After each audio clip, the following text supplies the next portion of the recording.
ओम अज्ञानतिमिरान्धस्य ज्ञानाञ्जनशलाकया चक्षुरुन्मिलितं येन तस्मै श्रीगुरुवे नमः। श्रीचैतन्यभीष्टं स्थितवाग्मयं भूतले स्वयं रूपं कदाति महिमं ददाति स्वप्नान्तिकं वन्देऽहं श्रीगुरुश्रीकमलं श्रीरूपसागरजातं सहगण रघुनाथान्वितं तं सजीवं सावधूतं सावभूतं परिजन सहित कृष्ण चैतन्य देवं श्री राधा कृष्ण पादान सहगण ललिता श्री विशाखान्वितांश। हे करुणा सिंधु, हे कृष्ण करुणा सिंधु दीनबंधु जगतपते गोपेश गोपिका कांत राधा कांत नमस्ते। तप्त कांचन गौरांगी राधे वृंदावनेश्वरी वृषभानुसुते देवी प्रणमामि हरिप्रिये नमः। विष्णुपादाय कृष्णपृष्ठाय भूतले श्रीमते भक्ति वेदांत स्वामिनि इति नामिने।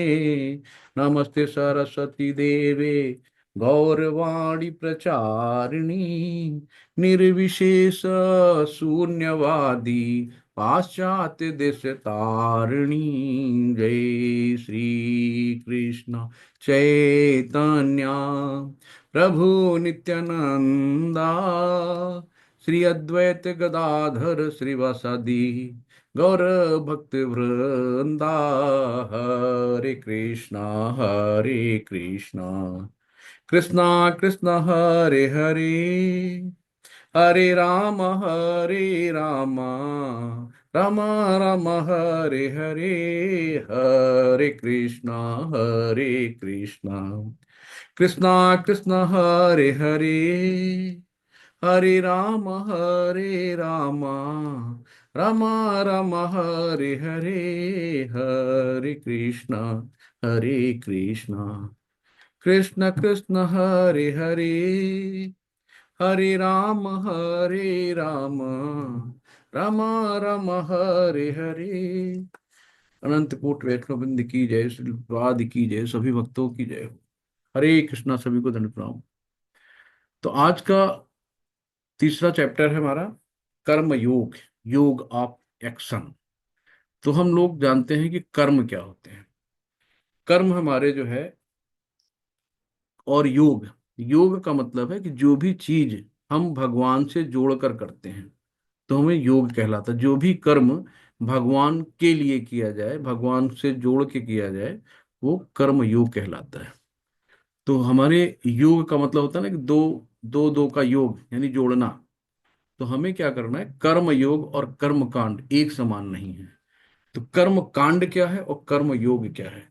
कर्म कांड जैसे कि हम लोग अपनी इच्छा के लिए कि भाई चलो मेरे बेटे की जॉब लग जाए, चलो मेरी बेटी की शादी हो जाए, मेरा घर बन जाए, तो हम उसके लिए व्रत रखते हैं, उपवास रखते हैं, किसी को मन्नतें मांगते हैं कि हम यहाँ पे घंटी लगवा देंगे भगवान के मंदिर की, हम यहाँ पे प्रसाद करवाएंगे, भंडारा करवाएंगे, हवन करवाते हैं, पूजा करवाते हैं ना, देवी देवताओं की पूजा करते हैं। तो इस तरीके से जो ये होते हैं ना, कर्म कांड कहलाते हैं। तो हमें कर्म कांड, जब हम लोग भक्ति में आ गए, एक सरल उपाय दे गए हैं चैतन्य महाप्रभु कि कर्म कांड जो अभी हम लोग आगे पढ़ेंगे, तो कर्म कांड हम लोग बहुत ज्यादा पुण्य करेंगे, तो जब हमारे पुण्य क्षीण होंगे तो फिर हमें दोबारा आना पड़ेगा।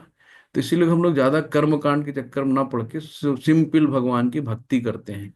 भक्ति करके जो प्रेमामयी भक्ति होती है भगवान की, बहुत सरल विधि है, और हम सीधे गोलोक वृंदावन धाम जा सकते हैं।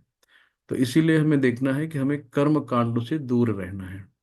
तो कर्म योग और कर्म कांड, तो हमें जो भगवान के लिए काम करते हैं कर्म योग कहलाता है। भगवान से, जैसे आज हमने लैपटॉप को भगवान के जो बातचीत करने के लिए, आप उसके साथ रूबरू होने के लिए, गीता का ज्ञान सुनने सुनाने के लिए यूज किया है, तो ये भी भगवान से युक्त हो गया। तो जो भी चीजें हैं, तो ये कर्म योग और कर्म कांड, तो दोनों का अंतर यही है कि जो कर्म कांड होते हैं उसमें हम अपनी इंद्रिय तृप्ति के लिए प्रयास करते हैं, देवी देवताओं की पूजा करते हैं, है ना, इधर मंदिर में जाते हैं, व्रत उपवास रखते हैं, और योग करते हैं कभी कभी। तो इस तरीके से ये कर्म कांड में आता है। तो जबकि कर्म योग इसके बिल्कुल विपरीत होता है। तो ये लगातार प्रयास में परमेश्वर को खुश करने के, जो परमेश्वर को खुश करने और सेवा करने के लिए होता है। तो हमें क्या करना होता है कि भगवान को हमें कैसे रिझाना है, अपने भगवान को कैसे हम खुश रख सकते हैं, कैसे हम उनको सेवा कर सकते हैं। तो इस तरीके से जब हम ये काम करते हैं तो ये कहलाता है कर्म योग।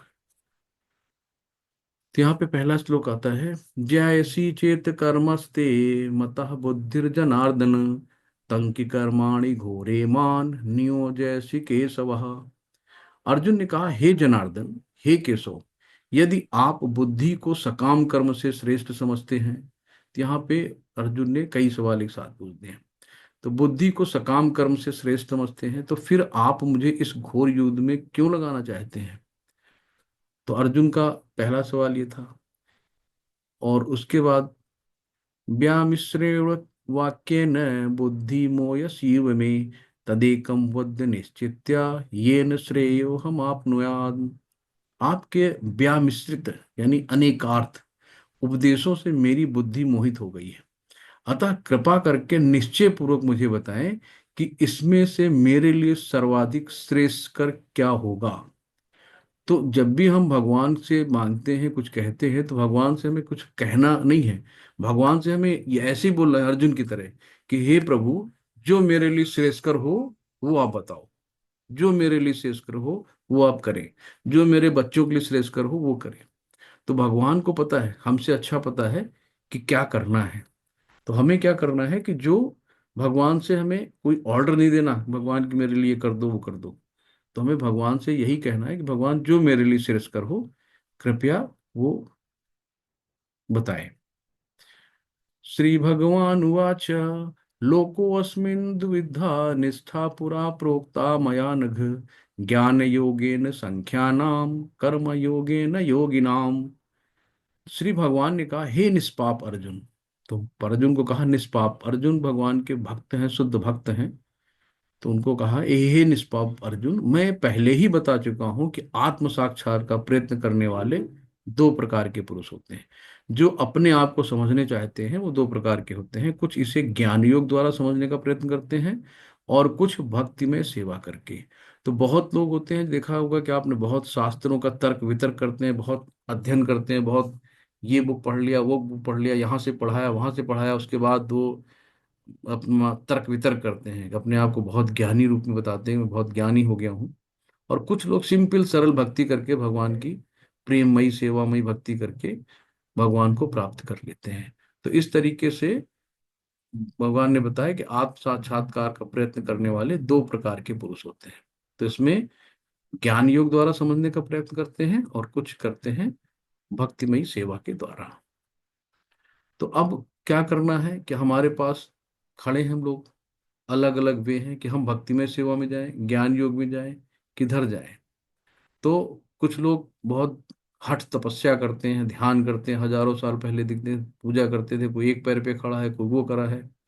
और कुछ लोग होते हैं कि भगवान की केवल सेवा करते हैं और सिर्फ भगवान की प्रेममयी सेवा करते हैं और कोई भी उपेक्षा भगवान से नहीं रहते। तो हमारे पास यही होता है कि कन्फ्यूजन कि हम देवी देवताओं की पूजा करें, कर्म कांड में जाएं, कि भक्ति करें, क्या करें। तो ये जो कन्फ्यूजन होता है, इसी को बहुत सरल रूप में प्रभुपाद जी ने बहुत अच्छे से बताया है। बहुत अच्छे से उन्हीं की बातें हम आपको, उनकी वाणी हम आपको सुनाते हैं, बताते हैं कि कितनी सरल विधि भक्ति में, कि हमें केवल 16 माला और 4 नियमों का पालन करके सिंपल में भगवान की शरणागति हो जानी है। तो हमारे सारे पाप सारे दुख भगवान हर लेते हैं। तो इसमें ना तो कर्म से विमुख होकर कोई कर्म फल से छुटकारा पा सकता है, और ना केवल संसार संन्यास के लिए प्राप्ति की जाती, सिद्धि प्राप्ति की जाती। तो अगर हम कर्म से विमुख हो जाए कि भाई घर बार छोड़ दें और चल दें अपना जंगल में, कि चलो छोड़ो घर बार, तो ऐसे नहीं होता है। कि आप अपने, जो आपको जिम्मेदारी मिली है, जो आपका बेटा है, आपकी बेटी है, पत्नी है, घर परिवार है, तो आपको उनकी जिम्मेदारियों को निभाते हुए भगवान को अपनी याद में रखना है, भगवान की भक्ति करनी है। तो केवल ऐसे नहीं होता है कि सब चीजों तो उनको कहेंगे यार तो कायर है, डरपोक, अपनी जिम्मेदारी से भाग के कमंड लेके जंगल में चला गया। तो हमें अपनी जिम्मेदारियों को निभाते हुए भगवान की भक्ति करनी है। तो भौतिकवादियों, उसमें तात्पर्य शिल प्रपात द्वारा, शिल प्रपात कीजिए, भौतिकवादी मनुष्यों के हृदय को विमल करने के लिए जिन कर्मों का विधान किया गया है, उनके द्वारा शुद्ध हुआ मनुष्य ही संन्यास ग्रहण कर सकता है। तो भौतिकवादी मनुष्य कौन है? जो, हम भौतिकता में क्या होता है कि अधिकतर हम इंद्रिय तृप्ति के लिए हर काम करते हैं, कि यानी कि सिर्फ अपनी प्रसन्नता के, हम अपनी वाहवाही के लिए लगे रहते हैं। तो हमको क्या है, जब संन्यास ग्रहण करने के पहले हमें शुद्ध होना पड़ेगा। शुद्धि के बिना संन्यास ग्रहण करने में सफलता नहीं मिल पाती। कि हमने घर बार तो छोड़ दिया लेकिन मन घर पे ही लगा है। कि यार अब बीबी कैसे रहती होगी, बच्चे कैसे रहते होंगे, क्या प्रॉब्लम रहती होगी, उनको क्या होता होगा। चले गए तब करने, लेकिन मन घर पे ही रखा है। तो जब तक हमारा शुद्धि नहीं होती है तब तक संन्यास ग्रहण में सफलता नहीं मिल पाती है। तो हृदय की शुद्धि के बिना संन्यास सामाजिक व्यवस्था में उत्पाद उत्पन्न करता है। तो जब तक हमारा हृदय शुद्ध नहीं होगा तब तक हम कुछ न कुछ, क्योंकि इंद्रियों के वश में रहेंगे तो कुछ न कुछ उत्पाद करते रहेंगे। दूसरी ओर यदि कोई नियत कर्मों को ना करके श्री भगवान की दिव्य सेवा करता है तो उस मार्ग में जो भी उन्नति करता है उसे भगवान स्वीकार कर लेते हैं। तो जब हम क्या करते हैं कि नियत कर्म, जो अपने लिए कर्म नहीं करता, सिंपल वे में जो भगवान के लिए कर्म किया जाता है, भगवान की दिव्य सेवा की जाती है, तो उस मार्ग में जो उन्नति होती है उसको भगवान स्वीकार करते हैं। इसी को हम बुद्धि योग भी कहते हैं। तो इस तरीके से आगे की यात्रा में कुछ सन्यासी आपने देखे होंगे, जटाधारी हैं, माला लिए, कमंडल लिए, और हाथ में सिगरेट है, मोबाइल है ना। तो इस तरीके से हमें बचना चाहिए ऐसे साधु लोगों से। कि सिर्फ वेशभूषा, जो भौतिक दिखावा होता है, भौतिक परिवेश में हम लोगों को नहीं जाना है। तो उसके अंदर क्या ज्ञान है, उसके अंदर क्या उसका व्यक्तित्व है, उसका क्या आध्यात्मिक स्तर है, हमें उसको देखकर उसका संग करना चाहिए। कर्मेन्द्रियाणि संयम्य या आस्ते मनसा स्मरन् इंद्रियार्थ विमूढ़ात्मा मिथ्याचार स उच्यते। जो कर्मेंद्रियों को वश में तो करता है किंतु जिसका मन इंद्रिय विषयों का चिंतन करता रहता है, वो निश्चित रूप से स्वयं को धोखा देता है। और इसको भगवान ने मिथ्याचारी कहा है। कि जो कर्मेंद्रिय, जो कर्म की इंद्रियां, मतलब अपने घर बार छोड़ तो दिया, लेकिन मन और इंद्रियों के विषय में चिंतन करता, हमेशा फोन पे बात करना, हाथ में सिगरेट, आप देख रहे हैं ना। तो ऐसे लोग मिथ्याचारी होते हैं। तो ऐसे में क्या हुआ, जैसे एक भरत महाराज की कहानी आती है यहाँ पे। तो भरत महाराज क्या है कि ये बहुत इन्होंने नौधा भक्ति करी। और ये जो उच्च श्रेणी के व्यक्ति, उस व्यक्तित्व थे, उन्होंने जो है, जो भक्ति के 6 चरण होते हैं, तो आखिरी जो होता है चरण, उस स्टेज पे आ गए थे। और हर तरीके से पूर्ण ज्ञानी थे। लेकिन इनका क्या हुआ, थोड़ा सा एक अटैचमेंट हो गया, लगाव, आसक्ति। एक बार एक जंगल में तप कर रहे थे बैठ के, तो उसी समय एक हिरनी को जंगली जानवर दौड़ाता हुआ जा रहा था। तो हिरनी ने नदी से ऊपर छलांग लगाई। और छलांग लगाने पे, क्योंकि वो गर्भवती थी, तो उसका बच्चा नदी के इधर गिर गया। तो ये उसको ले आए। और लाने के बाद उसको अच्छे से सेवा की, उसको दूध पिलाया, उसको पाला पोसा बड़ा किया, क्योंकि उनको लगा कि बच्चे का क्या होगा, इसकी माँ तो उधर चली गई, तो बच्चे को कौन देखेगा। और धीरे धीरे उसकी, उनको बहुत उससे आसक्ति हो गई, बहुत लगाव हो गया। रातों दिन उसी को देखते रहते, तो कुछ भी करते तो ध्यान उसी में रहता था। कि ये क्या हुआ होगा, खाया कि नहीं खाया, कहीं उसको जंगली जानवर तो नहीं ले गया। तो उसकी सुरक्षा व्यवस्था, खान पान, देखभाल में उसी में लग गए। तो एक दिन हिरण का बच्चा उनके दिखा नहीं। तो अब वो लगे उसको खोजने की, बच्चा कहाँ चला गया, कहीं ऐसा तो नहीं कोई जंगली जानवर उसको खा गया हो, कहीं उसके साथ कोई घटना दुर्घटना हो गई हो। तो उसको फिर देखते देखते उनका क्या हुआ कि पैर फिसला और पहाड़ी से वो नीचे गिर गए।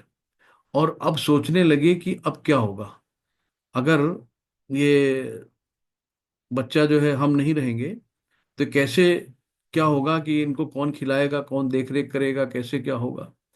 तो वही सोचते सोचते उनके प्राण निकल गए।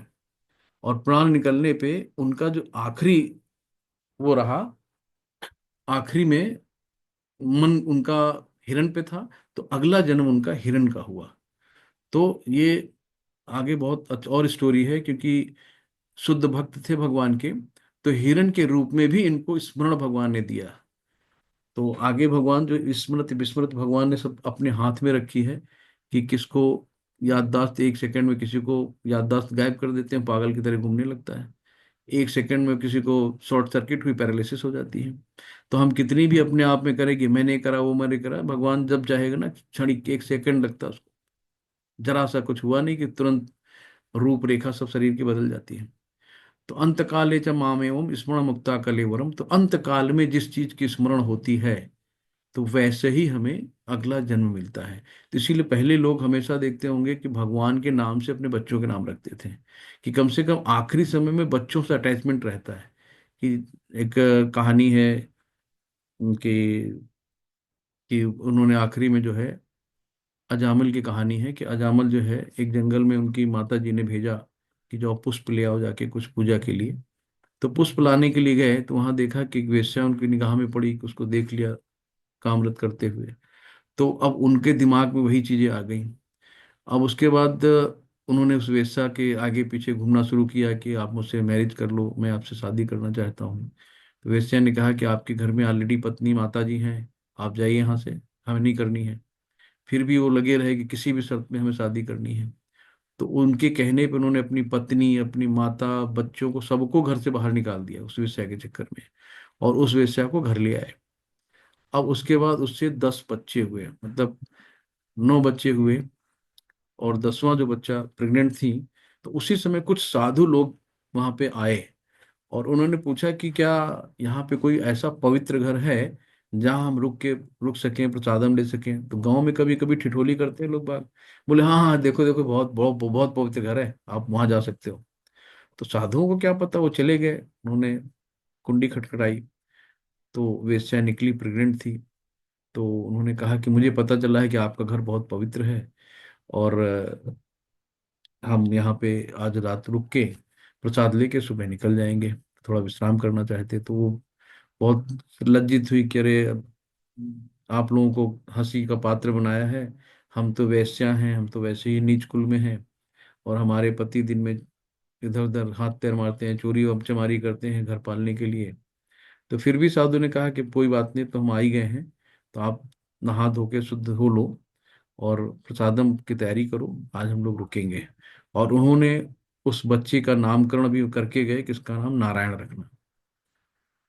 तो कभी कभी होता है ना कि साधु की संगत, थोड़ी क्षणिक दर्शन से भी मुक्ति मिलती है। तो उसके बाद छोटा बच्चा था, उसका नारायण रखा।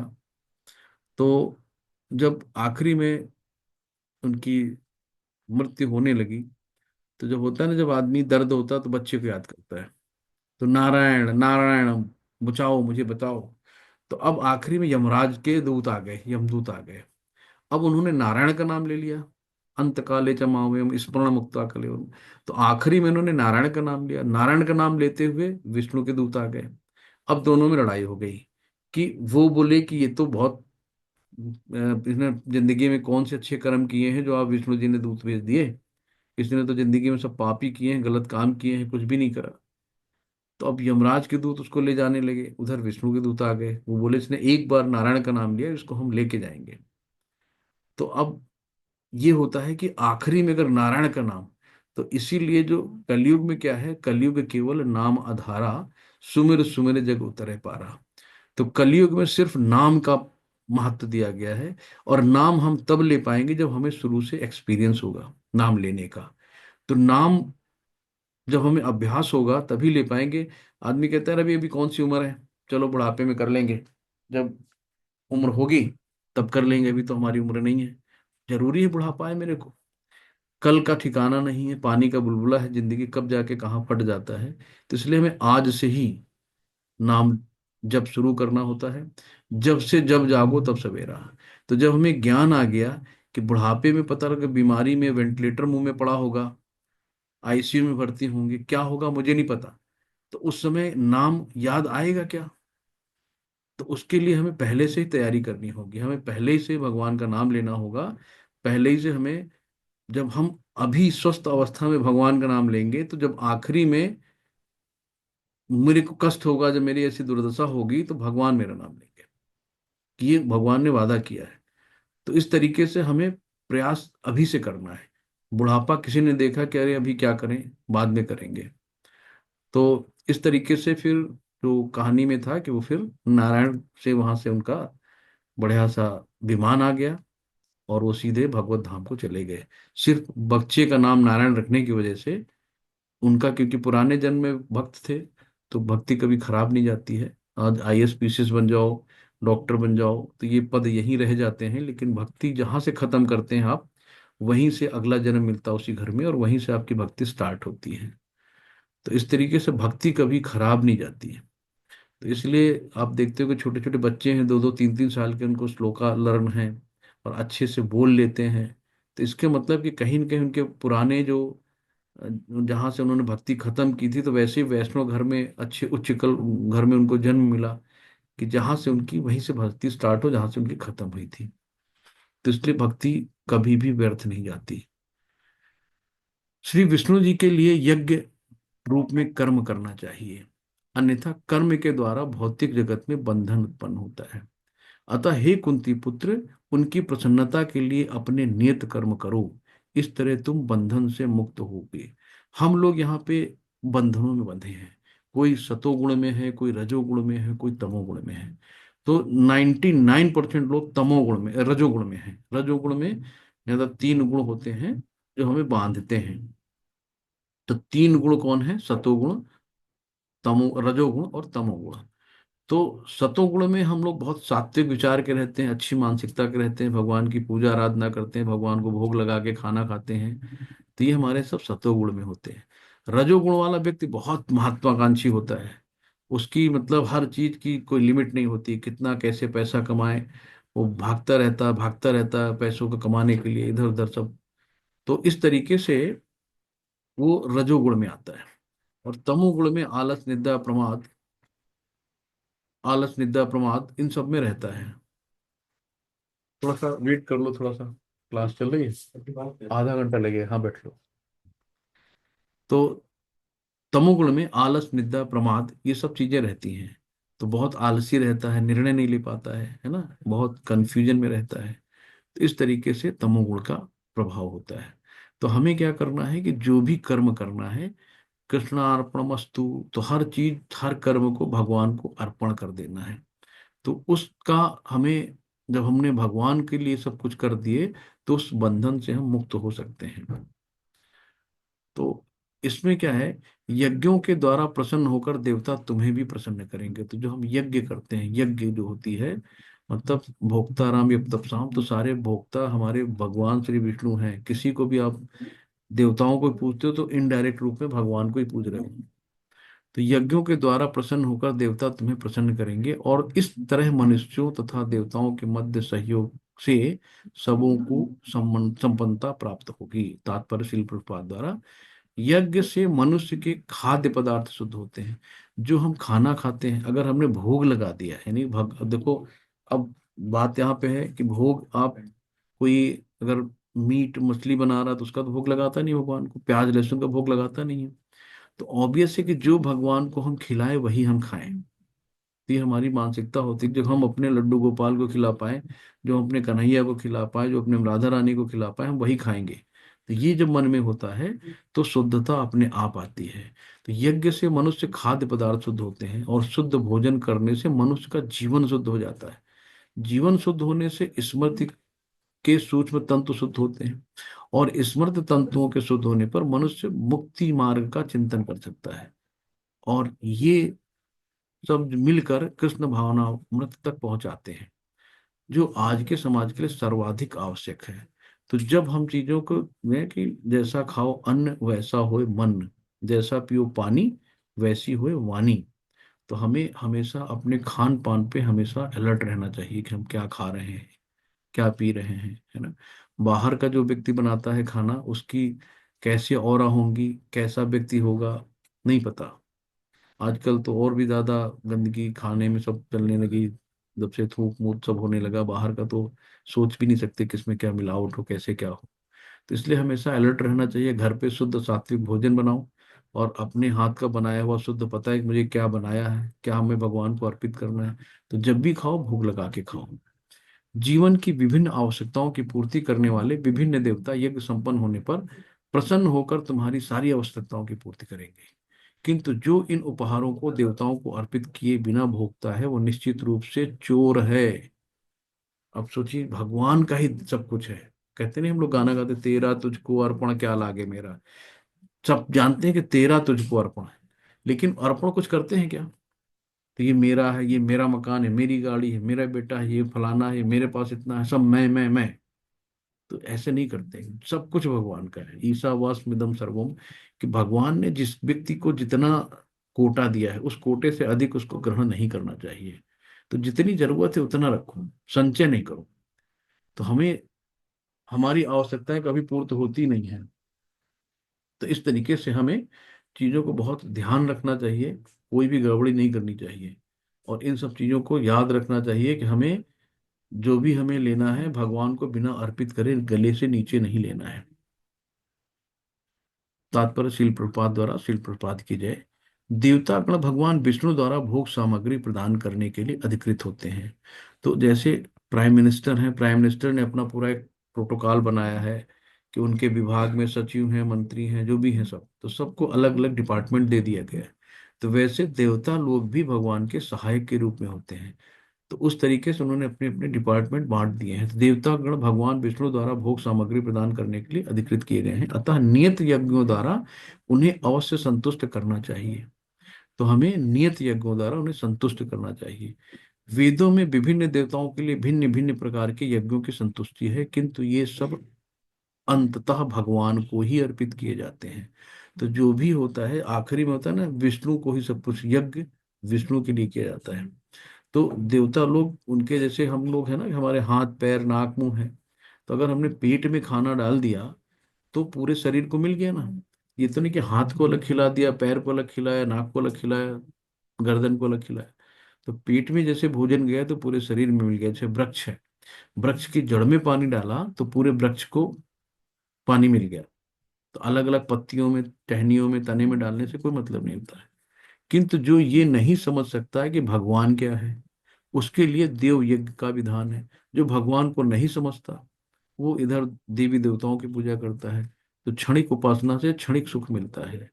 अनुष्ठान कर्ता के भौतिक गुणों के अनुसार वेदों में विभिन्न प्रकार के यज्ञ का विधान है। विभिन्न देवताओं की पूजा भी उसी आधार पर, अर्थात गुणों के अनुसार ही की जाती है।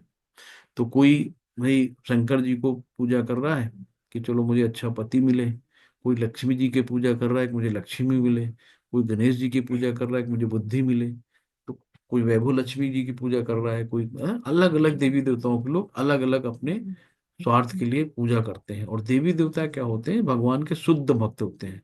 तो जैसे आप कभी बिजी हो तो बेटा आके आपको डिस्टर्ब करता है तो आप उसको मोबाइल पकड़ा देते, लो जाओ खेलो जाके। आपको पता है कि मोबाइल इसको नुकसान करेगी, लेकिन अपनी जान बचाने के लिए इसको दे दिया, जाओ हम अपने काम, हमें अपना काम करने दो। ऐसे भगवान निरंतर, भगवान जो है देवता लोग भगवान के जप में रहते हैं, भगवान का नाम लेते हैं। अब आप उनको कोई बार बार डिस्टर्ब करोगे तो बोलेगे अच्छा ये चाहिए, ले जाओ ले जाओ, जाओ मुझे डिस्टर्ब नहीं करो। तो इस तरीके से भगवान जल्दी खुश हो जाते हैं, देवता लोग जल्दी खुश हो जाते हैं। तो हम लोग आगे ये चलते हैं कि यज्ञ शिष्टासिन संतो मुच्यन्ते सर्व किल विषय भुंजते ते त्वपापा ये पंचत्याग्म करणात्। तो भगवान के सभी प्रकार के पापों से, भगवान के भक्त सभी प्रकार के पापों से मुक्त हो जाते हैं, क्योंकि वे अर्पित किए भोजन प्रसाद को ही खाते हैं। कितना बढ़िया लिखा है कि जो प्रसाद खाते हैं वो सभी प्रकार के पापों से मुक्त हो जाते हैं। तो हम लोग कितने पापी हैं हमें खुद नहीं पता। कितने जन्मों के बाद हमें मनुष्य का जन्म मिला है, कितने बार हम लोगों ने जन्म लिया होगा हमें नहीं पता है। कितने कभी सुअर, कुत्ते, बिल्ली, गाय, भैंस क्या बने होंगे नहीं पता है। कि बड़े भाग्य मानुष तन पाया, सुर दुर्लभ सद ग्रंथन गाया, कि बड़े भाग्य से हमें मनुष्य का जन्म मिला है। और हम इसको ऐसे ही इंद्र तृप्त में बिता दें।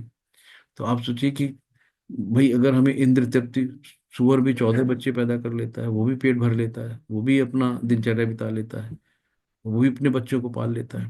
तो एक जानवर जो काम करता है उससे हट के हम क्या कर रहे हैं। जानवर भी अपने बच्चों को पालता है, जानवर भी अपने बच्चों को खिला लेता है, वो भी खा के सो जाता है, वो भी सब कुछ कर लेता है। वही तो हम भी कर रहे हैं। लेकिन इस मनुष्य का जन्म हमें मिला है कि उस जानवर से अच्छी चेतना भगवान ने दी है, बुद्धि एक्स्ट्रा दी है, तो उसका सदुपयोग हम कहाँ कर रहे हैं। तो हमें ये देखना है कि हमें अपनी चीजों को कहाँ लगाना है। हमें एक बार ये जन्म मिला है कि अपने जीवन को सफल बनाने के लिए, ना कि हमें इसी तरीके से समय बिताने के लिए। तो हमें अपने जीवन को सफल बनाना है और हमें सीधे भगवत धाम जाना है, कि जहां से हमें दोबारा इस दुखालय शाश्वतम में वापस ना आना पड़े। यहाँ पे कोई सुख नहीं, यहाँ पे आप धीरू भाई मानी से लेके टाटा बिरला, नरेंद्र मोदी से लेके कोई भी व्यक्ति ऐसा नहीं जो सुख हो, उसको उसके जीवन में सुखी हो। तो सुख जो है सिर्फ भगवान की भक्ति में है, और गोलोक वृंदावन धाम में है, जहाँ भगवान की नित्य लीलाएं चलती हैं। तो हमें भक्ति करके यहाँ से निकलना है, ये टारगेट होना चाहिए हम लोग का। तो अब ये समझ गए ना कि यहाँ पे जो भी हम लोग बिना भोग लगाए जो भी खाते हैं, तो हम लोग पाप खाते हैं। तो अगर भोग लगा के खाते हैं तो पापों से मुक्त हो जाते हैं। कितनी बढ़िया भगवान ने बात कही। तो सारे प्राणी अन्न पर आश्रित हैं, तो बिना अन्न के तो जीवन ही नहीं है। जो वर्षा से उत्पन्न होता है, अगर वर्षा न हो तो सूखा पड़ जाएगा, अन्न नहीं होगा। वर्षा यज्ञ संपन्न करने से होती है। जब हम लोग यज्ञ करते हैं तो वर्षा होती है, और यज्ञ नियत कर्मों से उत्पन्न होता है। तो तात्पर्य श्रील प्रभुपाद के द्वारा, परमेश्वर जो यज्ञ पुरुष अथवा समस्त यज्ञों के भोक्ता कहलाते हैं, सभी देवताओं के स्वामी हैं।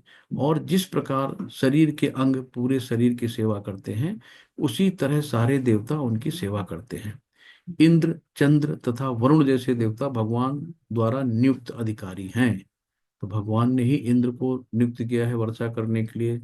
चंद्रमा को नियुक्त किया है कि जाओ भाई चांद चांद चंद्र जो चांदनी, वो जो रोशनी होती है ना चंद्रमा की, उससे साग सब्जियों में जो मीठापन, कड़वापन, कलर, सब चंद्रमा की रोशनी से आता है। तथा वरुण जैसे देवताओं को भगवान द्वारा ही नियुक्त अधिकारी हैं ये, जो सांसारिक कार्यों की देखरेख करते हैं।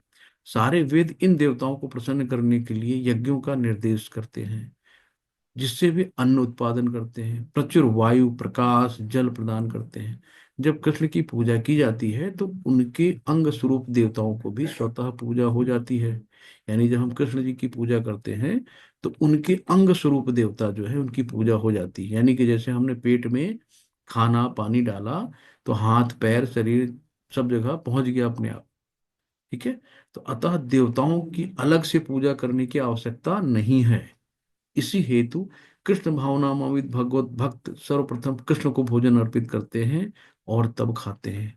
ऐसी विधि जिससे शरीर का आध्यात्मिक पोषण होता है। तो ऐसी जब हम प्रसाद खाते हैं तो हमारा मन बदलता है, मन का कलमश दूर होता है, हमारे पाप नष्ट होते हैं।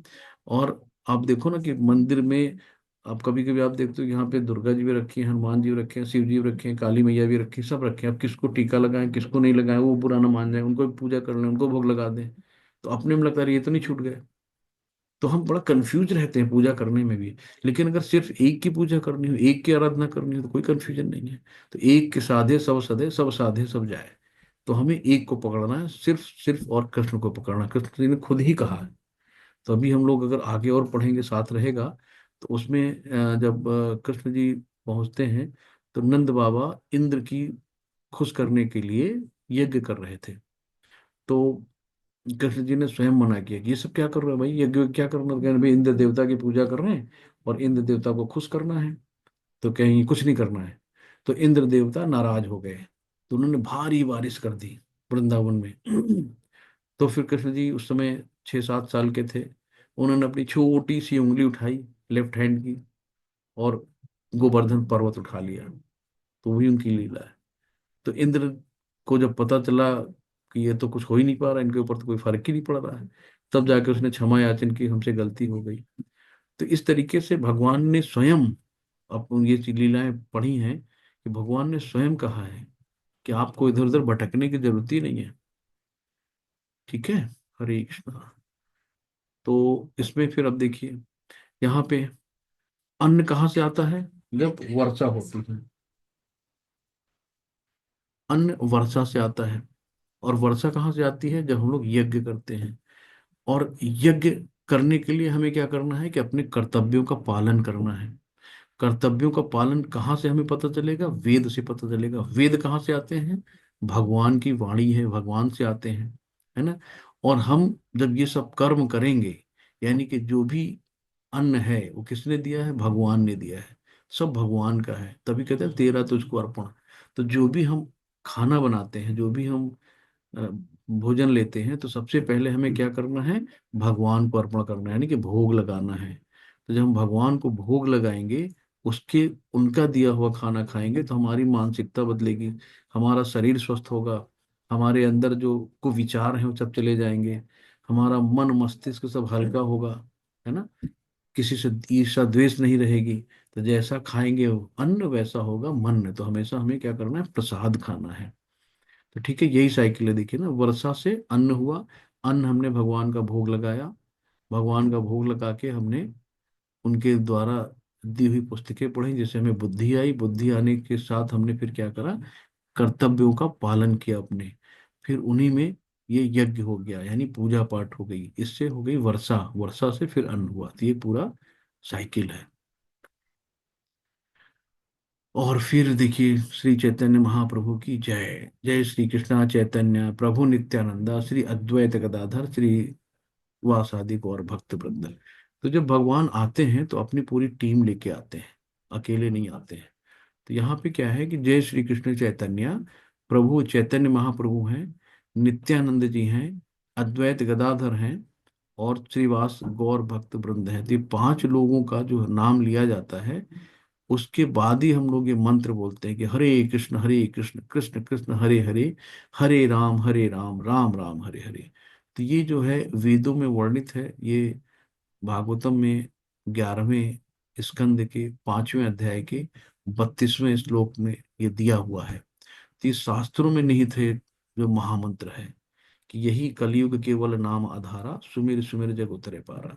तो कलयुग का महामंत्र है कि ये हमको क्या करना है कि 108 माला की जो गुड़िया जिसको कहते हैं होती है, तो 108 बार जब हम ये बोलेंगे तो एक माला कंप्लीट होती है। तो ऐसे ही हमको धीरे धीरे प्रैक्टिस करनी है, और इन नाम अपराध ना हो, इसके लिए हमें पहले ये वाला मंत्र बोलना होता है, जय श्री कृष्णा चैतन्य प्रभु नित्यानंदा श्री अद्वैत गदाधर श्रीवासादि गौर भक्त वृंदा। तो हम क्या करते हैं कि जब इन भगवान का सबका नाम लेते हैं, तो हमारे नाम जप में जो भी अपराध होते हैं तो कम से कम हमें इनसे क्षमा मिल जाती है। तो इस तरीके से हम लोग इसको मंत्र का जप करते हैं। तो ये माला होती है। माला में जो एक जहाँ से ज्वाइंट होती है, इसको सुमे मेरु कहते हैं। तो मेरु को हम लोग हाथ में पकड़ते हैं, और मेरु को हाथ में पकड़ के अंदर की तरफ माला को घुमाते हैं। तो पहले मेरु को पकड़ के बोलना होता है, जय श्री कृष्ण चैतन्य प्रभु नित्यानंदा श्री अद्वैत गदाधर श्रीवासादि गौर भक्त वृंदा। फिर उसके बाद अगली जब मंत्र स्टार्ट करते हैं, हरे कृष्ण कृष्ण कृष्ण हरे हरे, हरे राम राम हरे हरे। तभी हमारा एक गुड़िया हम आगे करते हैं। फिर दूसरा बोलते हैं, हरे कृष्ण कृष्ण कृष्ण हरे हरे, हरे राम राम राम हरे हरे। फिर हम दूसरी गुड़िया आगे करते हैं। इस तरीके से 108 माला के जो माला होती है गुड़ियों की, वो कंप्लीट होने पर फिर हमको माला को पलट लेते हैं। माला को नागना नहीं होता है। तो माला को पलट कर हम लोग करेंगे, जय श्री कृष्ण चैतन्य प्रभु नित्यानंदा श्री अद्वैत गदाधर श्रीवासादि गौर भक्तवृंदा। तो मेरू को पकड़ के फिर हम ये बोलेंगे, फिर उसको अंदर करके, हरे कृष्ण कृष्ण कृष्ण हरे हरे, हरे राम राम राम हरे हरे। तो इस तरीके से यज्ञानाम जप योस्मिनी। तो इस तरीके से ये अध्याय 10 का 25वां श्लोक भी है कि यज्ञों में सबसे बड़ा यज्ञ क्या है, जप है। तो हमें हर जगह शास्त्रों में भी लिखा है कि जप मंत्र करना है। तो बहुत सरल विधि दे दी गई है, बहुत हमें कठिन परिश्रम नहीं करना है।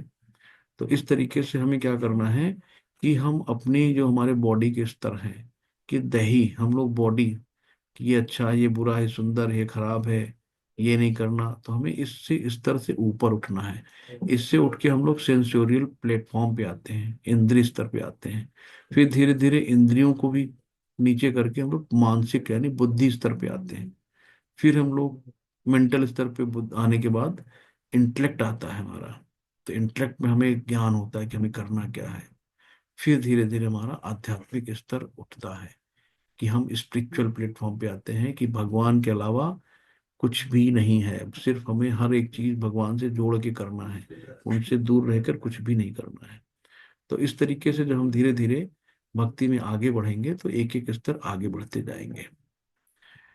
यामिमा पुष्पितां वाचं प्रवदन्त्य विप्रसिद्वतः वेदवादरतः पार्थ नान्यदस्तीति वादिनः। अल्पज्ञानी मनुष्य वेदों के उन अलंकारिक शब्दों के प्रति अत्यधिक आसक्त रहते हैं, जो स्वर्ग की प्राप्ति, अच्छे जन्म, शक्ति इत्यादि के लिए विविध सकाम कर्म करने की संतति देते हैं।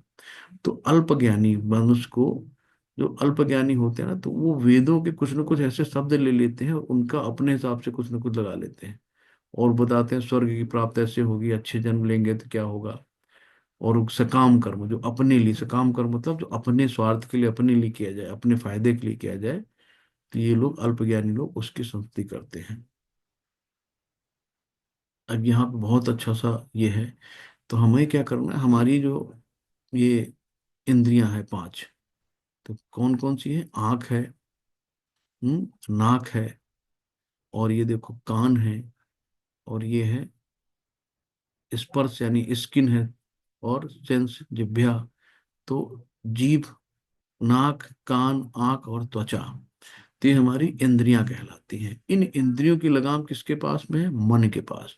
तो मन हमारा बहुत चंचल है, हमेशा खुराफात कि वो सही आपको गाइडेंस करते ही नहीं है। अरे यार चलो आज चटकारे मार लेते हैं, जरा पानी पूरी खा लेते हैं, अरे चलो जरा आज वहां घूम आते हैं, चलो अच्छा देखते हैं यार किसी के सामान चोरी कर लेते हैं।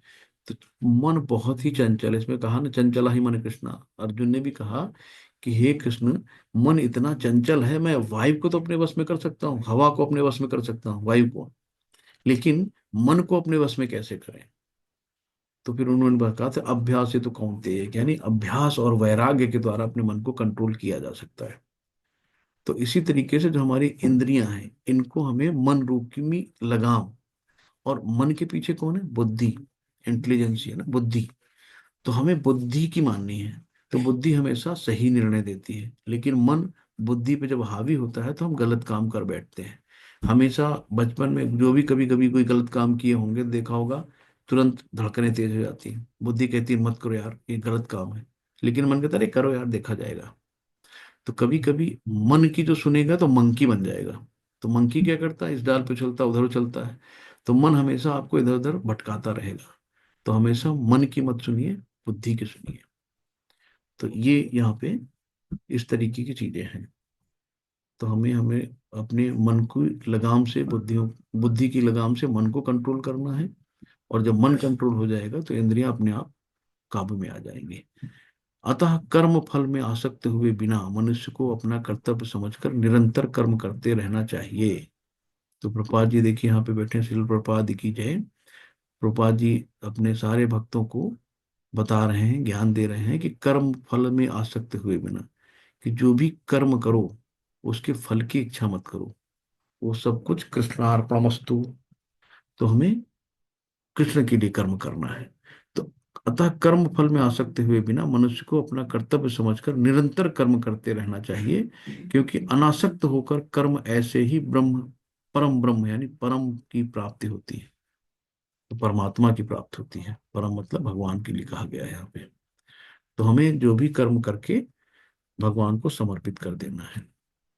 अब यहाँ पे आया है, यद यदाचरित श्रेष्ठ स्तरते देवेतरो जनः सह यत् प्रमाणः कुरुते लोकस्तदनुवर्तते। तो महापुरुष जो जो आचरण करता है, सामान्य व्यक्ति उसी का अनुसरण करते हैं। वो अपने अनुसरणीय कार्यों से जो आदर्श प्रस्तुत करता है, संपूर्ण विश्व उसका अनुसरण करता है। यहाँ पे अनुसरण मतलब कि हमें जो आचार्य लोग कह गए हैं, जो शास्त्रों में लिखा, जो गुरु लोग बताए गए हैं, उनके पद चिन्हों पे चलना है। तो एक होता है अनुकरण, यानी नकल करना। तो हमें नकल नहीं करनी किसी की, हमें जो आचार्य गुरु हैं उनका अनुसरण करना है। तो महापुरुष जो जो आचरण करता है, सामान्य व्यक्ति उसी का अनुसरण करता है। वो अपने अनुसरणीय कार्यों से जो आदर्श प्रस्तुत करता है, संपूर्ण विश्व उसका अनुसरण करता है। तो हमें फॉलो करना है कि जो हमारे गुरु आचार्य बता गए हैं, हमें अलग से कुछ भी नहीं करना है। जो हमें वो बात बता गए हैं उनका अनुसरण करके हमें अपने जीवन में आगे बढ़ना है। अब देखिए हम लोग किस तरह से, ये जो तीन गुण अभी हमने आपको शुरुआत में बताए थे, सतोगुण, रजोगुण, तमोगुण, तो ये तीनों गुण में हम कैसे बंधे हुए हैं। और ये तीनों गुण हमको कठपुतली की तरह नचाए रहते हैं। तो गुण मतलब होता है, गुण का मतलब होता है रस्सी। तो त्रिगुण यानी तीन रस्सियों से बंधे हैं, सतोगुण, तमोगुण, रजोगुण। तो जीवात्मा अहंकार के प्रभाव से मोहग्रस्त होकर अपने जीवात्मा अहंकार के प्रभाव से मोहग्रस्त होकर अपने आप को समस्त कर्मों का कर्ता मान बैठता है। तो लगता है ना कि मैंने किया, ये मैंने मकान खरीदा, आओ देखो कितना बड़े मकान है, ये मैंने गाड़ी बनाई, मेरा बेटा देखो आईएएस बन गया, मेरा बेटा ये कर दिया, मैंने ये सब किया। तो सब मैं करता है ना, अहंकार वश के कारण, कि वो अहंकार के प्रभाव से मोहग्रस्त हो जाता है और सब कर्मों का कर्ता स्वयं को मान बैठता है। और जब कभी बुरा होता है तो कहते हे भगवान इतना बुरा क्यों किया आपने, मेरे साथ ही ऐसा क्यों किया। तो जब बुरा होता है तो हम भगवान को खींच लेते हैं कि आपने बुरा करा, अच्छा किया तो मैंने किया। तो ये सब अहंकार के प्रभाव से मोहग्रस्त होकर व्यक्ति बोलता है। जबकि वास्तव में प्रकृति के तीनों गुणों द्वारा संपन्न किए जाते हैं। तो जो अगर उसके अंदर रजोगुण की प्रभाव है, तो रजोगुण का मतलब बहुत महत्वाकांक्षी होगा, बहुत ही दिखावे वाला होगा, शानो शौकत वाला होगा, है ना। तो दिखावा बहुत ज्यादा होता है रजोगुण में। सतोगुण होगा, सात्विक होगा, शांत होगा, अच्छे निर्णय वाला होगा। तमोगुण का होगा तो निद्रा, आलस्य, निर्णय ना ले पाना, कंफ्यूज रहना, वो तमोगुण का प्रधान होता है। तो हम लोग सब इसी में बंधे रहते हैं। तो हमें इनसे निकलना है। निकलना कैसे है? सिंपल, भक्ति करके। अर्जुन ने कहा, हे वृषवंशी, मनुष्य ना चाहते हुए भी पाप कर्मों के लिए प्रेरित क्यों होता है? ऐसा लगता है कि उसे बलपूर्वक उसमें लगाया जा रहा है, कि उसको लगता है कि यह काम गलत है, लेकिन उसको करना गलत काम ही है। उसको पता है रिश्वत लेना पाप है, उसको पता है कि हम किसी की चोरी करेंगे तो गलत है, लेकिन फिर भी करता। शराब पियेंगे तो नुकसान करेगी, लेकिन वो फिर भी करता है।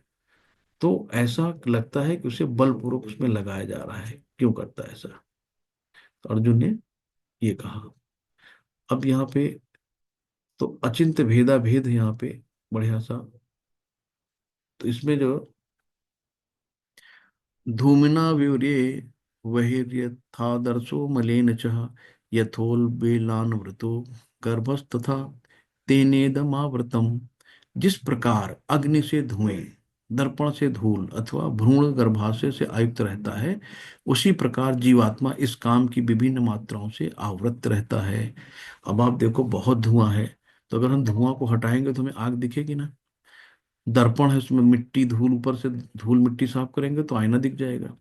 तो इसी तरह गर्भाशय में देखो, भ्रूण क्या है? एमनियोटिक फ्लूइड रहता है, उसमें 3 लेयर होती हैं अलग अलग। तो उन लेयर के बीच में, पानी के बीच में भ्रूण रहता है। तो जब ये रप्चर होता है तब जाके बच्चा बाहर आता है। तो इसी तरह जिस प्रकार अग्नि धुएं से, दर्पण धूल से अथवा भ्रूण गर्भाशय से आवृत रहता है, उसी प्रकार जीवात्मा इस काम की विभिन्न मात्राओं से भी आवृत रहता है। इंद्रियाणि मनोबुद्धिस्पाधिष्ठानुमच्यते एतैर्विर्मुहात् मोहयत्येष ज्ञानमावृत्य देहिनम्। इंद्रियां, मन तथा बुद्धि इस काम के निवास स्थान हैं। इनके द्वारा ही काम जीवात्मा के वास्तविक ज्ञान को ढक कर उसे मोहित कर लेता है। तो हमारी इंद्रियां, मन और बुद्धि, ये इनको सबटल बॉडी कहा गया है। मन बुद्धि अहंकार जो आता है, तो हमारी मन में जो खुराफात आती है, उसकी वजह से, जैसे हमने कहीं रसगुल्ला देखा, मन में आया ना कि यार चलो उसको खाया जाए, तो इंद्रियां क्या हो गई? जीभ। अब रसगुल्ला जब हमने जीभ पे रखा तो बन गया इंद्रिय विषय, है ना। तो ये सब कहा है कि काम के निवास स्थान है। तो इस तरीके से ये काम जीवात्मा के वास्तविक ज्ञान को ढककर उसे मोहित कर लेता है। तात्पर्य शील प्रपात द्वारा, शील प्रपात की जय। भगवान कृष्ण उन स्थानों का संकेत कर रहे हैं जिनमें शत्रु को जीतने वाला ये जान ले कि शत्रु कहाँ पर है। मन समस्त इंद्रियों के कार्यकलापों का केंद्र बिंदु है। अतः जब हम इंद्रिय विषयों के, अब इंद्रिय विषय क्या अभी बताया ना, जब रसगुल्ला विषय है और जीव इंद्रिय है, जब दोनों मिलते हैं तो इंद्रिय विषय हो गया, दोनों का स्वाद। तो जब हम इंद्रिय विषयों के संबंध में सुनते हैं तो मन इंद्रिय तृप्ति के समस्त भावों का आगार बन जाता है। आगार मतलब केंद्र बन जाता है एक तरह से। तो इस तरह मन तथा इंद्रियां काम की शरण स्थली बन जाती हैं। इसके बाद बुद्धि ऐसी कामपूर्ण रुचियों की राजधानी बन जाती है। बुद्धि आत्मा की निकट पड़ोसन है। तो अभी हमने पीछे देखा था कि पहले इंद्रियां, फिर मन लगाम रूपी रस्सी मन हो गई, और उसके पीछे बुद्धि, और बुद्धि के पीछे आत्मा। तो बुद्धि आत्मा की निकट पड़ोसन है। काम में बुद्धि से आत्मा प्रभावित होती है, जिससे उसे अहंकार उत्पन्न होता है, और वो पदार्थ से तथा इस प्रकार मन तथा इंद्रियों से अपना तादात्म्य कर लेता है। आत्मा को भौतिक इंद्रियों का भोग करने की लत पड़ जाती है, जिससे वह वास्तविक सुख मान बैठता है। तो हम लोग क्या है, क्षणिक सुख में ज्यादा आनंद लेते हैं, हमें परमानेंट सुख चाहिए। क्षणिक सुख, अब देखो कितने लोग क्षणिक सुख के चक्कर में, आजकल बहुत सुना होगा कि पहले प्यार हुआ, फिर 35 टुकड़ों में बट गए। तो क्षणिक सुख के चक्कर में अपने को समर्पित किया, बाद में क्या हुआ। तो क्षणिक सुख में हमें नहीं जाना है, हमें परमानेंट सुख चाहिए, जो कभी खत्म ना हो। तो वो सुख सिर्फ हमें भगवान ही दे सकते हैं, भगवान की भक्ति दे सकती है। इसलिए हे भरतवंशियों में श्रेष्ठ अर्जुन, प्रारंभ में ही इंद्रियों को वश में करके इस पाप का महान प्रतीक यानी काम, सबसे बड़ा शत्रु हमारा क्या है, काम का दमन करो, और ज्ञान तथा आत्म साक्षात्कार के इस विनाशकर्ता का वध करो। तो जब हमारा काम रूपी शत्रु हमसे दूर जाएगा, तभी हमारा मन स्थिर हो पाएगा, और हम ज्ञान तथा आत्म साक्षात के विषय में सोच सकते हैं। तो जब तक कि काम रूपी या इंद्रिय विषय में हम लोग पड़े रहेंगे, तो हमें ज्ञान नहीं होगा। जब ज्ञान नहीं होगा, तो हम अपने आप को पहचानेंगे नहीं कि हम हैं कौन। तो हम कौन हैं, हम आत्मा हैं, न कि शरीर। इस प्रकार हे महाबाहु अर्जुन, अपने आप को भौतिक इंद्रियों, मन तथा बुद्धि से परे जानकर, और मन को सावधान आध्यात्मिक बुद्धि यानी कृष्ण भावनामृत से स्थिर करके, आध्यात्मिक शक्ति द्वारा इस काम रूपी दुर्जय शक्ति को जीतो। जो काम रूपी दुर्जय, जिसको जीता ना जा सके। तो हमें क्या करना है कि अपने भौतिक इंद्रियों, मन बुद्धि से परे जानकर मन को सावधान आध्यात्मिक बुद्धि से स्थिर करके, तो यानी कि मन को कैसे करेंगे, आध्यात्म में लगा के, यानी कि सारे कर्मों को भगवान को समर्पित करेंगे, तो हम इस काम रूपी शत्रु को जीत पाएंगे।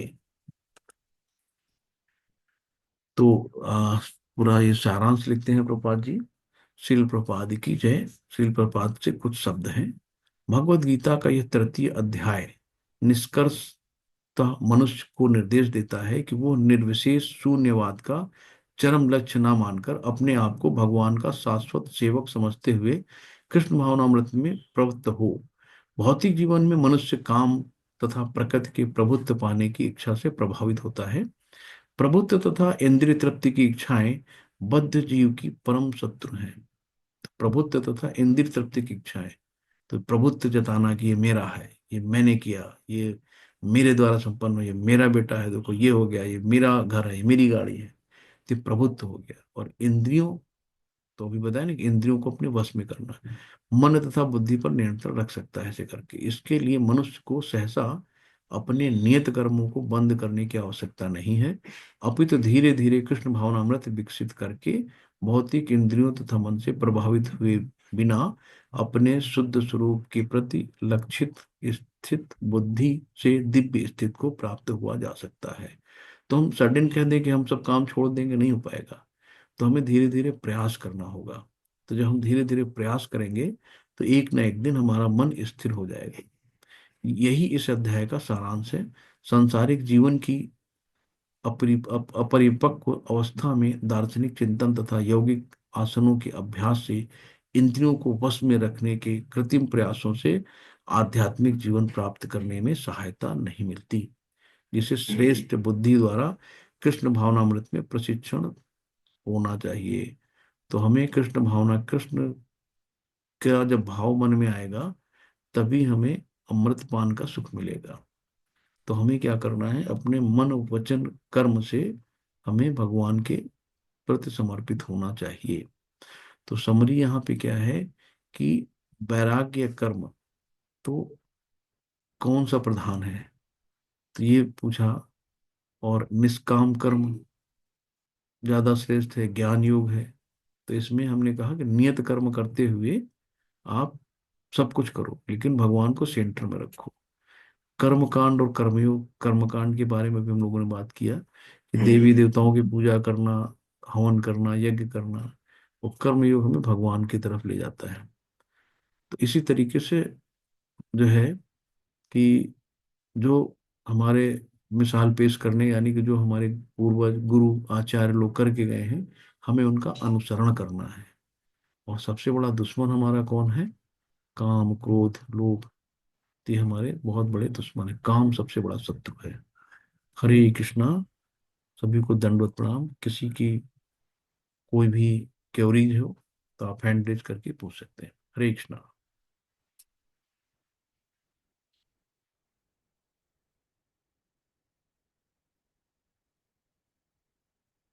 जी रमेश प्रभु जी, हरे कृष्णा।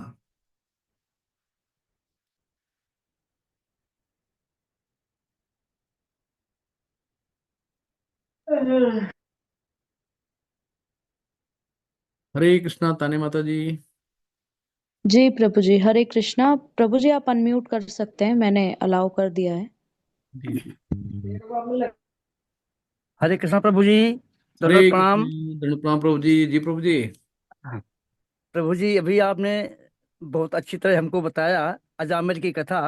जी जी तो प्रभु।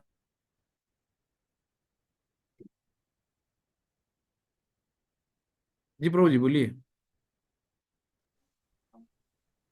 आपकी आवाज नहीं आ रही। राधे राधे प्रभु जी। राधे राधे, हरे कृष्णा। बारंबार हमको। जी प्रभु जी। जी प्रभु जी, आपकी आवाज आ गई, बताइए। अजामिल ने एक बार नाम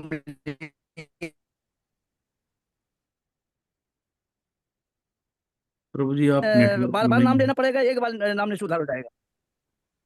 प्रभु जी, जिसने एक बार भी कृष्ण का नाम ले लिया वो वैष्णव की श्रेणी में आता है प्रभु जी। एक बार भी जिसने नाम ले लिया तो वैष्णव की श्रेणी में आ जाता है। प्रभु जी जैसे आपने बताया कि राधे कृष्ण का अगर भक्ति करेंगे तो और भगवान का पूजा नहीं करना चाहिए, तो ये कंपलसरी होता है क्या? नहीं नहीं माता जी, ये मैंने नहीं कहा कि भगवान भगवान एक ही है। कृष्णम तू भगवान स्वयं, है ना। तो भगवान एक ही है, सब धर्मों में कहा गया है कि गॉड इज वन। अलग अलग नहीं होते हैं। हम लोगों ने अपनी सुविधा के अनुसार बांट दिए हैं हाँ कि जी। हमें अच्छे पति की जरूरत है तो शिव जी की पूजा कर लें, लक्ष्मी की जरूरत है लक्ष्मी मैया की पूजा कर लें, है ना। हाँ बुद्धि जी। गणेश जी कर लें। तो इस तरीके से हम लोगों ने बांटा हुआ है। तो जब ये क्या है, जैसे प्रधानमंत्री हैं, उनका एक पद है, तो उनके साथ में बहुत से गवर्निंग बॉडी होती है ना, कि ये रक्षा मंत्री हैं, वित्त मंत्री हैं, गृह मंत्री हैं, तो उन्होंने अलग अलग पद दे दिए गए हैं कि काम का बंटवारा दे दिया गया, अलग अलग सबको डिपार्टमेंट दे दिया गया है।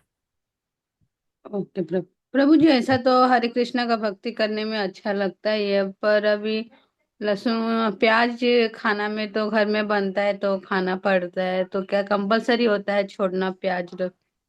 माता जी अब ये बताइए कि जब कोई कंपलसरी नहीं है, आप केवल भक्ति करो, अपने आप छूट जाएगा। आप करो, माला शुरू करो, अपने आप छूट जाएगा। और भगवान को भोग लगाना शुरू करो। जब भोग लगाओगे तो भाई प्याज लहसुन और नॉनवेज का तो भोग लगता नहीं है। जी जी। ऑब्वियस है कि शुद्धता से करोगे। तो जब वो भगवान का भोग लगा के अपने घर में बच्चों पति को खिलाओगे तो उनका भी मन चंगा हो जाएगा, है। मन जी जी। शांत रहेगा, अच्छी चीजें रहेंगी। तो आप कोशिश करो। और किसी पे बहुत जल्दी जबरदस्ती नहीं करना है कि जी तुरंत किसी को जबरदस्ती छुड़वाना ही करना। आप शुरू करो, आप घर पे शुरू करो, धीरे धीरे जब स्टार्ट होगा, नाम जब शुरू होगा तो धीरे धीरे अपने आप सबका मन भगवान की तरफ आएगा। जब प्रभुपाद जी यूरोपियन कंट्री में गए जहाँ पे हिप्पी लोग सिर्फ दारू और लड़की लिए पड़े रहते थे, तो प्रभु जी भगवान मतलब प्रभुपाद जी ने क्या कि सिर्फ प्रसाद खिला खिला के सबके मन बदल दिए, हिप्पियों को हैप्पी बना दिया। तो इतनी बड़ी पावर होती है प्रसाद में। जी प्रभु जी। हरे कृष्ण। हरे कृष्ण। जी। हेलो। हेलो। हाँ चेतन प्रभु जी, हरे कृष्णा। हरे कृष्ण प्रभु जी, प्रणाम। जी प्रभु। मुझे एक क्वेश्चन था कि क्या गीता के उपदेश पर चलते हुए जो गीता में बातें लिखी हुई है, जी उसके अलावा जैसे सपोज उसमें लिखा है जो भी है सब कुछ, और हम हमारा इष्ट कोई और रख सकते हैं, जैसे शंकर जी है, दुर्गा जी जी है, जी जी।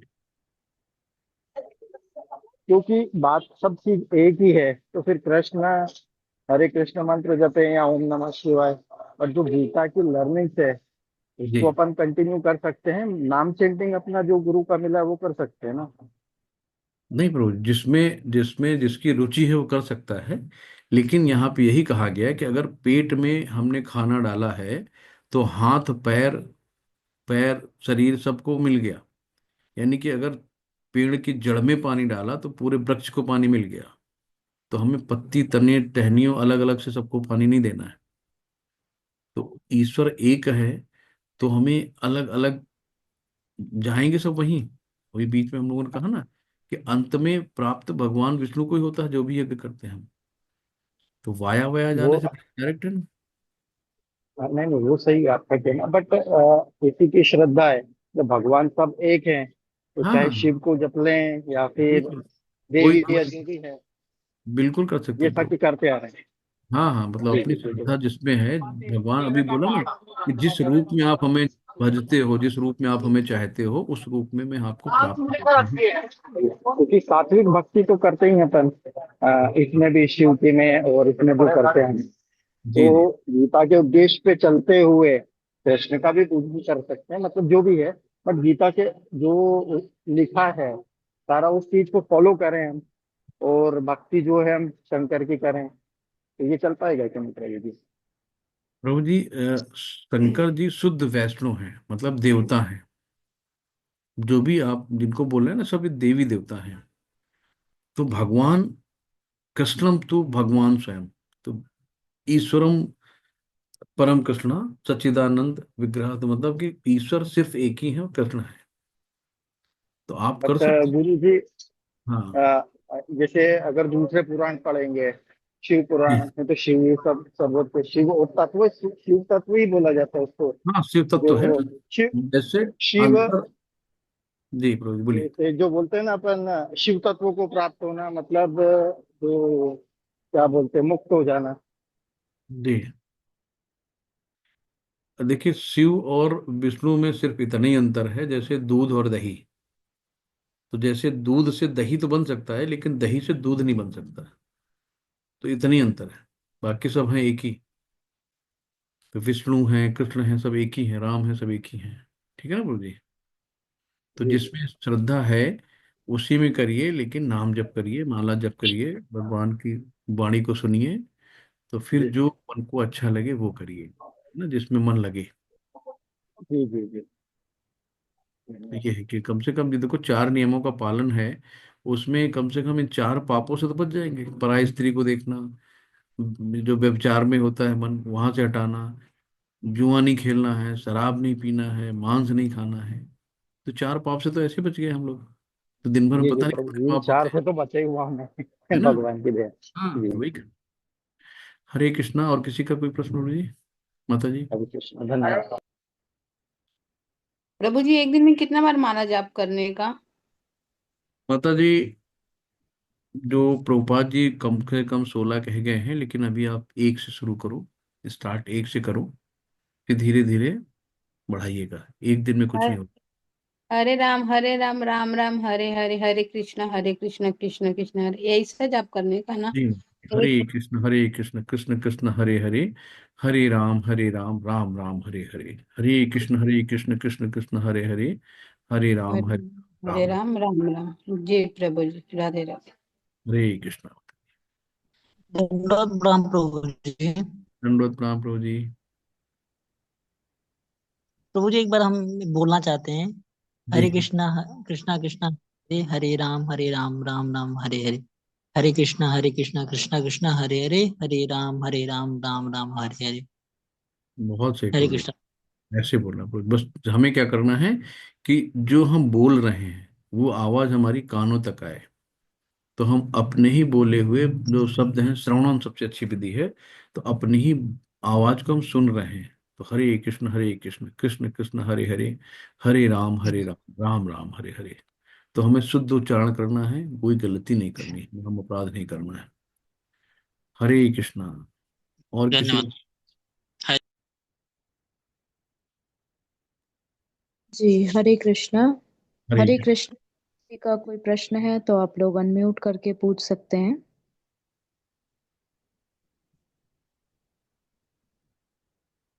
जी, हरे कृष्णा। हाँ प्रभु जी, और तो शायद कोई प्रश्न नहीं है। कल भी एडल्ट क्लास हमारे साथ मर्ज रहेगी। जी जी, तो जिनको जानकारी ना हो तो आप लोग शेयर कर सकते बता सकते हैं उनको। प्रभु जी, जी प्रभु जी।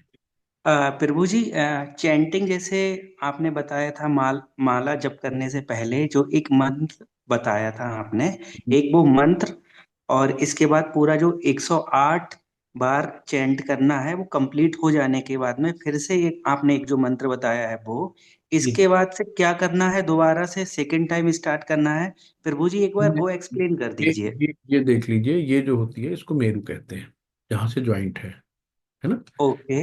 इसके बाद हम इसको पकड़ के बोलते हैं, जय श्री कृष्णा चैतन्य प्रभु नित्यानंदा श्री अद्वैत गदाधर श्रीवासादि गौर भक्त वृंदा। फिर हम लोग इसको ऐसे करते हैं, ये तर्जनी को हमेशा बाहर रखते हैं। तो इस तरीके से हरे कृष्ण कृष्ण कृष्ण हरे हरे, हरे राम राम राम। तो इसको फिर एक ऐसे कर लेंगे। फिर हरे कृष्ण कृष्ण कृष्ण हरे हरे, हरे राम राम। फिर इसको अंदर कर लेंगे। तो हमें अंदर अपने अंतरात्मा में सब चीजों को उतारनी है, ऐसे करते हैं अंदर। तो ऐसे ऐसे जब पूरा ये समाप्त हो जाएगा, तो फिर हम लोग यहाँ पे आते हैं, 108 कंप्लीट हो जाती है ऐसे करके यहाँ पे। फिर हम लोग इसको ऐसे यूं घुमा लेंगे, यानी कि इसको फांदेंगे नहीं, इसको फांदना नहीं है। ऐसे हमने इसको घुमा लिया। फिर कहा जय श्री कृष्णा चैतन्य प्रभु नित्यानंदा श्री अद्वैत गदाधर श्रीवासादि गौर भक्त। तो इस तरीके से हम फिर आगे माला जपना शुरू करते हैं। तो पहले आप लोग एक से स्टार्ट करो। ये तीस ओके 40 प्रभु। रुपए की माला मिलती है, कहीं भी ले सकते हैं आप। ओके एक प्रभु जी। start, okay. ठीक है प्रभु जी। ओके, थैंक यू प्रभु जी। हरे कृष्णा। हरे कृष्ण।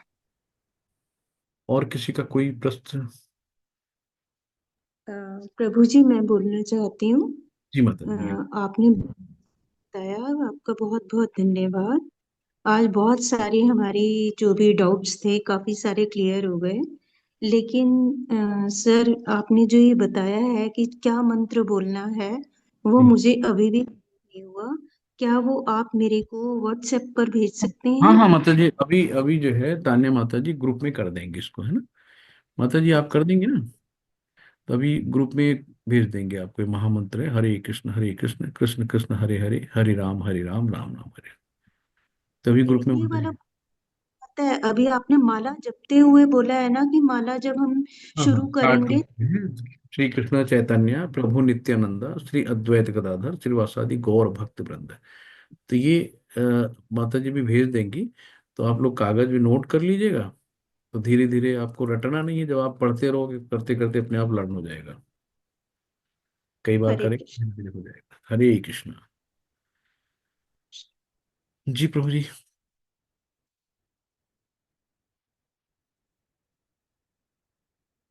जी विनीत प्रभु जी, आपका हैंड रेज है, आप बोल सकते हैं। हाँ प्रभु जी, मैं ये पूछना चाह रहा था, जैसे इसमें चले जाएंगे तो हम अपने ऐसे काम तो कर ही नहीं पाएंगे अपने जो करने हैं अपन को। क्यों प्रभु जी, क्यों नहीं कर पाएंगे आप? किसने मना करा? अभी आपने पढ़ा चैप्टर में कि अपने नियत कर्मों को करते रह के भगवान का ध्यान करना है। तो अपने नियत कर्मों से विरक्त नहीं होना है। आप अपने सारे कर्म करिए, किसने मना किया? नहीं, कोई बाई आप, चांस आगे जाके ऐसे हो गया कि बिल्कुल इसमें आ गए, भक्ति भाव में चले गए जब कोई आदमी। अरे आइए तो प्रभु जी भक्ति भाव में। आप आएंगे तो आपका परिवार भी आएगा, सब लोग आएंगे, आपकी वजह से सब लोग तर जाएंगे, सबके मन शुद्ध हो जाएंगे। ये तो बहुत अच्छी बात है। तो शुरू तो करिए। तो आप क्या चाहते हैं कि जन्म मृत्यु जरा व्याधि, ये चार चीजें होती हैं कि जन्म लेना, मरना, बीमारी करना, है ना, बुढ़ापा आना। इनसे हम कब तक निपटते रहेंगे? कब तक हम 84 लाख योनि में झूलते रहेंगे? कब तक हम कुत्ते बिल्ली गाय भैंस बकरी मनुष्य इसका जीवन लेते रहेंगे? तो ये हमारे मुक्ति का साधन है, भक्ति। तो नहीं, भक्ति तो है, वो ठीक है, वो तो करनी चाहिए, लेकिन जैसे ज्यादा हो जाती है तो वो तो फिर नुकसान है ना। नहीं नहीं प्रभु जी, ज्यादा कुछ नहीं होता है। आप स्टार्ट तो करिए, पहले शुरू तो करिए। नहीं, शुरू तो कर रखी है मैंने, वो तो मन में है ना अपने, कहीं भी कर लो, वो तो मन में होनी चाहिए भगवान, हाँ भाई ये सही है। हाँ हाँ हर जा हर हर किसी में भगवान है, वो तो मानो तो नहीं बिल्कुल। मानो तो नहीं है। मई वांसो जीव लोको, हर हर जीव में भगवान का अंश है। बस तो जी, विश्वास रखो, बस सब अच्छा होगा, बस और क्या है। बिल्कुल ब्रो, है ना, आपका विश्वास ही आपको भगवान से मिलाता है। हरे कृष्णा। विश्वास विश्वास होना चाहिए, और तो क्या है। जी जी। याद ही याद काम करते रहो अपने, जो भी अपने से काम कर रहे हो अपन। बिल्कुल बिल्कुल, भगवान को याद रखो, बस हर कर्म में भगवान को साथ रखो, इतनी बात और है। जो भी भगवान करेगा वो सही करेगा, और तो सही क्या है। बुरे करेगा। कर्म मत करो, बस सही बिल्कुल। बोलो, ईमानदार से रहो, और तो क्या है। यही जी। 4-5 चीजें, और तो क्या है। बिल्कुल बिल्कुल। सब सही होगा अपने आप। हरे कृष्णा। तो फिर आप किसी का कोई प्रश्न हो तो फिर चला जाए। वाञ्छा कल्पतरुभ्यश्च कृपा सिंधु एव च पतितानाम पावनेभ्यो वैष्णवभ्यो नमो नमः। अनंतकोटि विष्णुवंद की जय, श्रील प्रभुपाद की जय, सभी भक्तों की जय हो। हरे कृष्णा। हरे कृष्णा। दंडवत प्रणाम। दंडवत हरे प्रणाम कृष्णा हरे प्रभु प्रभु जी। जी कृष्ण दंड प्रभु जी दंडवत प्रणाम। हरे कृष्णा। हरे हरे कृष्ण। हरे कृष्णा कृष्णा हरे हरे कृष्णा कृष्णा कृष्ण कृष्णा कृष्ण कृष्ण हरे हरे हरे हरे हरे हरे सर हरे हरे क्वेश्चन है राम मेरा सर एक। हरे राम राम हरे। दंडवत प्रणाम। हरे कृष्ण। हरे कृष्ण हरे। डॉक्टर साहब क्वेश्चन है मेरा एक। जी बताइए। सर मेरा ये क्वेश्चन है कि मेडिकल फील्ड में मैं भी हूँ, जी। तो सर बहुत सा देखा है मैंने कि रिपोर्टों को ऊपर नीचे करते हैं, गलत करते हैं, ये सब करते हैं, ऐसा क्यों? बहुत सफाई से करते हैं लोग और सोचते भी नहीं है कुछ गलत ये काम करने में। उन्हें ये पैसे से ही मतलब है, उनको अपनी रैपो से, अपने लाइफ स्टाइल से ही मतलब है। तो जी, रजोगुण का प्रभाव है। आदमी अपना नाम, अपना शोहरत, आजकल जो बीमारी है ना, डर का हाँ बिजनेस। जी। डर का हाँ। बिजनेस, जितना आपको डराओगे उतना आदमी पेमेंट देगा आपको। तो आदमी मर रहा जी रहा, उसको कोई इसी से मतलब नहीं, पैसा मिलना चाहिए। जैसे प्रभु जी वही रजो। वो चीज मैं देखता हूँ तो मुझे बहुत गलत लगता है। मुझे जितना हो सकता है मैं तो उसको करता हूँ कोरिलेट, उसको कम ही कम करने को। हाँ लेकिन हाँ। वो एक पूरी टीम ही बनी रहती है इन लोग की। उसके लिए कुछ नहीं कर सकते प्रभु जी, तो भगवान से अच्छा। प्रार्थना कर सकते हैं कि उनको सद्बुद्धि दे। तो अच्छा। ऐसा पैसा नहीं कमाना है जो कल को पैसा ही काल बन जाए। कितने लोगों ने हजारों करोड़ कमाए, आज जेल में बैठे हुए हैं। तो उस पैसे अच्छा को डॉक्टर। नहीं मिलते हैं। हाँ जी। तो सर मतलब कि इनको कोई ना कोई उसका वो बिल्कुल। रिजल्ट मिलेगा ही ना गलत? ऐसा तो आप नहीं कि वो मतलब सोचे कि नहीं मेरे पास पैसा है, मैं बहुत बड़ा वो हो नहीं गया नहीं हूँ, किसी को भी आप फाइल दबा सकता हूँ मैं। नहीं नहीं, उनके कोई बच्चे, आप देखो अधिकतर ऐसे लोगों के बच्चे कोई मानसिक बीमारी से ग्रस्त हैं। किसी की बीवी भाग गई, किसी घर में कितनी, आप एक बार पर्दा खोल के देख लो ना, तो हाँ पैसा जी। दिखता है, लेकिन अंदर कितनी कलह है वो आप देख सकते हो। तो जैसा खाए अन्न वैसा होए मन, और जैसी पिए पानी वैसी होए वाणी। ओके जी। हरे ये कृष्णा। हरे कृष्ण, धन्य प्रणाम सभी को। हरे कृष्ण। तो फिर चलते हैं। और सर क्वेश्चन पूछना चाह रही हूँ, जी माता जी अगर बताइए। आज्ञा हाँ हाँ बताइए, पूछती बोलिए हूँ। बोलिए। अ, आपने हरे कृष्णा, आपने बोला है माला 108 बार जपनी है। 108 गुड़िया होती है माता जी इस माला में। तो 108 बार जब करेंगे हम नाम मंत्र, तो एक माला मेरी कंप्लीट होती है। तो अभी आपको सिर्फ एक माला से स्टार्ट करना है। हाँ, मैं यही ही पूछना चाह रही हूँ कि मैंने करके देखा 108 बार। हम्म। अगर किसी सर, अगर हमारी 108 बार माला नहीं हो पाती, बीच में कोई विघ्न आ जाता है, हमें उठना पड़ जाता है, कोई बात नहीं, तो जहां पे हुई वहां पर आप निशान लगा लो, उतना ऐसे कर लो उसको, उसके बाद स्टार्ट कर दो। ठीक है मतलब। तो सकते हैं क्या बीच हाँ में, हाँ बिल्कुल मतलब बिल्कुल, बीच में वहां पे निशान लगा लो अपना, और उससे आगे दस काट। बार कोई दिक्कत 10 नहीं। बार उसके हाँ बाद हाँ, कोई विघ्न आ गया, हमें उठना पड़ गया, तो कोई वो दिक्कत फिर नहीं। काम दोबारा हाँ से हाँ 11वें बिल्कुल सकते हैं। बिल्कुल। बिल्कुल बिल्कुल, आप 10 तक किया, 10 के बाद आगे काउंट कर लो आप। ठीक है। अ, कोई इसमें पाप तो नहीं लगेगा? नहीं नहीं माता जी, ऐसे कुछ नहीं। ऐसा ठीक है, कुछ नहीं है। कर सकते हो आप, कर सकते हो। बहुत सरल है, बहुत सरल विधि है। बहुत बहुत ठीक धन्यवाद। है? हरे कृष्ण हरे कृष्ण। ठीक है। तो फिर हरि बोल हरि बोल। हरि बोल, हरे कृष्ण। हरे कृष्ण प्रभु जी। हरे कृष्णा प्रभु जी। हरे कृष्णा प्रभु जी। हरे हरे कृष्णा कृष्ण सर। माता जी, सभी को दंडवत हरे प्रणाम। कृष्णा हरे हरे कृष्णा कृष्ण कृष्णा हरे हरे हरे हरे राम। राम। हरे कृष्ण।